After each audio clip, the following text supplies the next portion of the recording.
When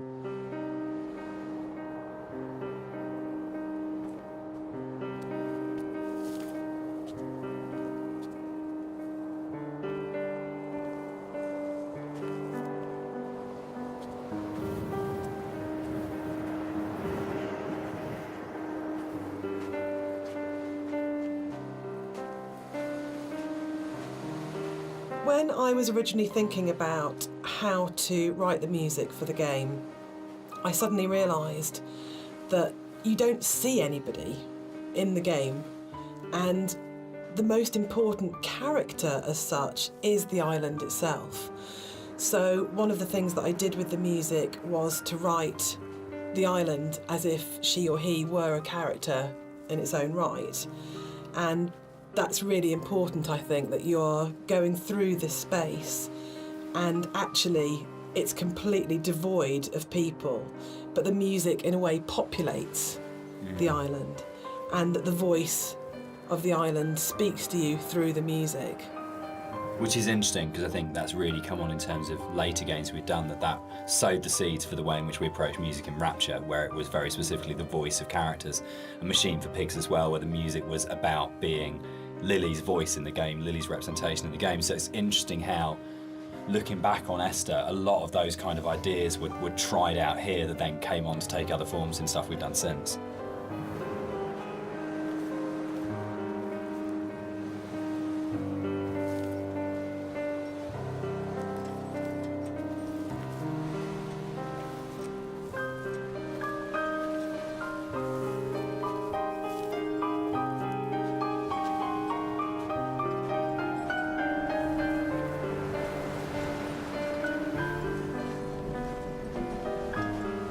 So something you'll notice as you look around the environment is, from a distance you see the landscape. It's kind of a beautiful place in some ways, but something I wanted to bring to the game was that there's this second layer beneath the surface. Whereas if you look at things closely, you see that the actual island itself is very polluted. It's kind of very rotten.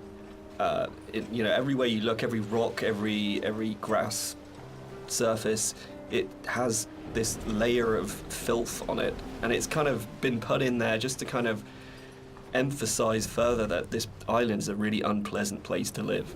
It's like if you scratch the surface, you see like just how corrupt this island is.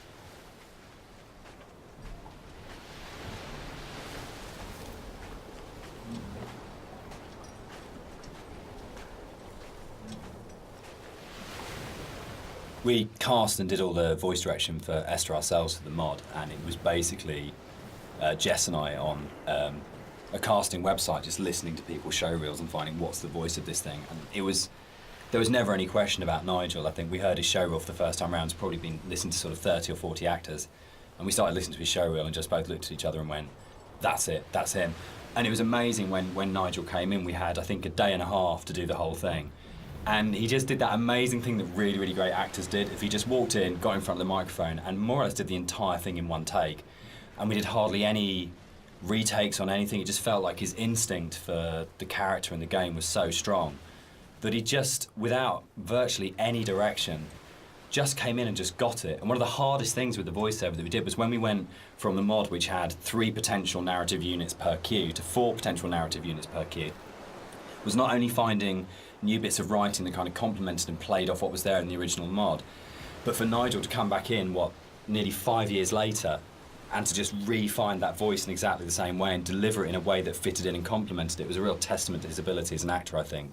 That apart from we had spent quite a lot of time trying to make the sound actually sound the same in terms of mic placement and things like that, but in terms of the actual delivery of those new monologues, you wouldn't know that was both written and acted sort of 4.5 years after the original thing was done. So the one person who's not in the room sort of today but deserves a huge amount of credit for how the game kind of eventually was delivered, but also I think in terms of how the game has lasted, a huge amount of respect needs to go to Nigel Carrington for his work on it.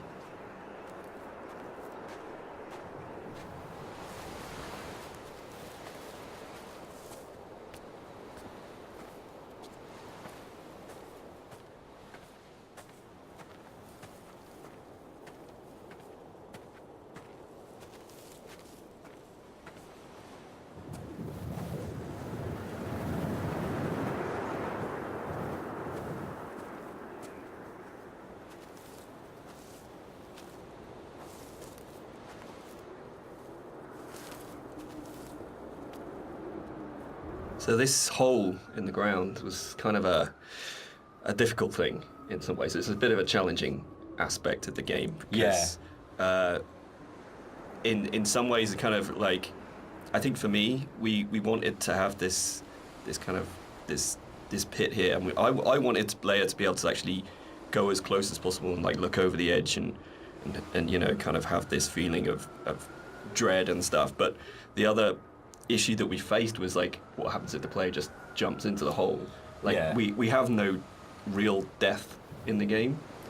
And from a design point of view, Dan, I mean, I don't know what you it was really hard because you know, it was a game where we couldn't let the player die. We didn't want to have respawns, but we had to handle the fact that there would be both accidents where the player would fall off a cliff or something, but also the deliberate urges of the player. You know, the first thing you're going to do is go, great, there's an ocean, how far out can I go? Or there's a cliff that's really high, can I jump off it?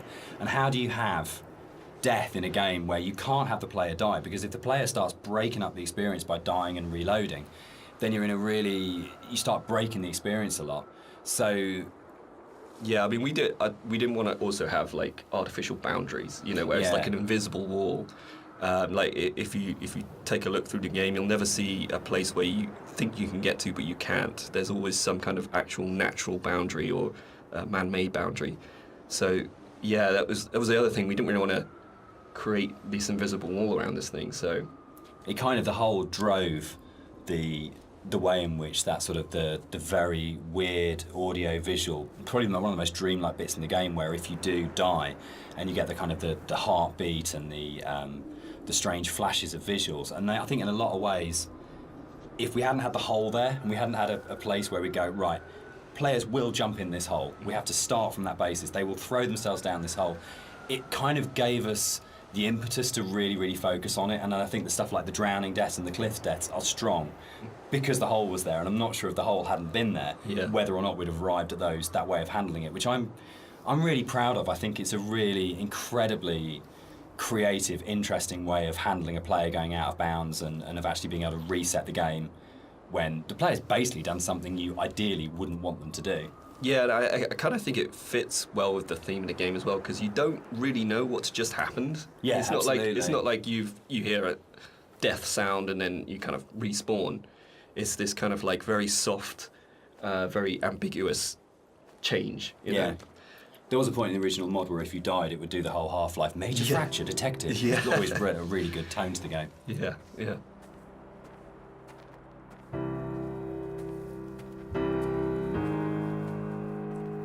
One of the really important jobs of a composer, I think, is to provide the player or the listener with different emotional tones and states. And up until this point in the game, the music has been very sparse, very intimate, and very isolating in a way. But the island is also a beautiful and magnificent place, and what I wanted to do at this point for the first time in the game is to create something that was really epic.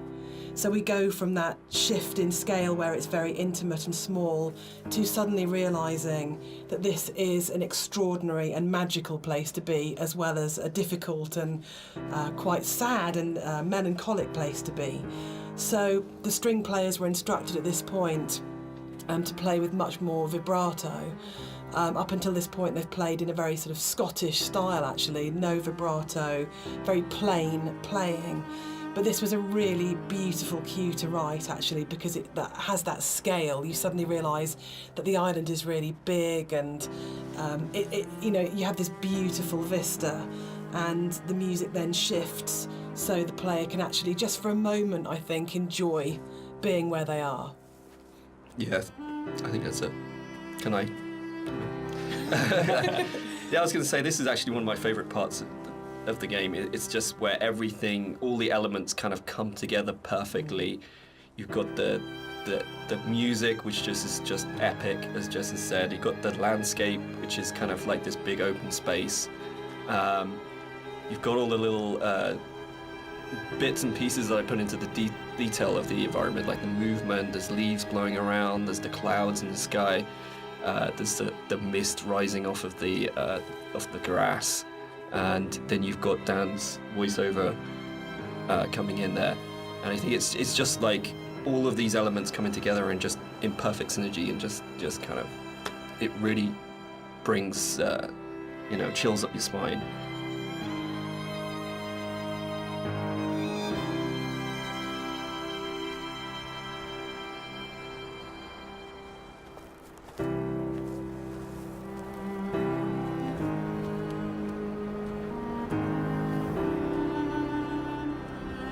Inside the bothy, there is a randomised chance that you can find an ultrasound picture on the table, and I think it's the one instance of randomisation in the game that is like the pinnacle of it, because the idea that Esther was pregnant when she died changes everything emotionally about how you understand the story. I'm not saying you don't care as much if you don't find it, but it just adds this other layer of just the ground falls away from him the first time I saw it, and the meaning of the crash in Esther's death just means so much more when you go, it's not just about her, there was an unborn child here. And I think that's where the randomisation just hits its absolute peak, because it's one tiny detail that may or may not be there, but if it's there, it's going to fundamentally change the way you feel about the entire thing. And that's the strength that the randomisation elements in Esther kind of provide, that you go, your likely kind of feeling about the story and your understanding about the story can be changed so absolutely by the occurrence or not of one tiny little prop detail. And that's something which, those moments I think are what make it really, really special. So it's for me, it's almost like the most important prop in the game, because when it happens, it's so profound. Yeah, and it's again, it's just something that makes each playthrough more personal, I think. This is what I love reading about, people finding these things and going, holy shit, I've just found this one thing that's going to change it. That's changed my interpretation completely. Yeah, absolutely.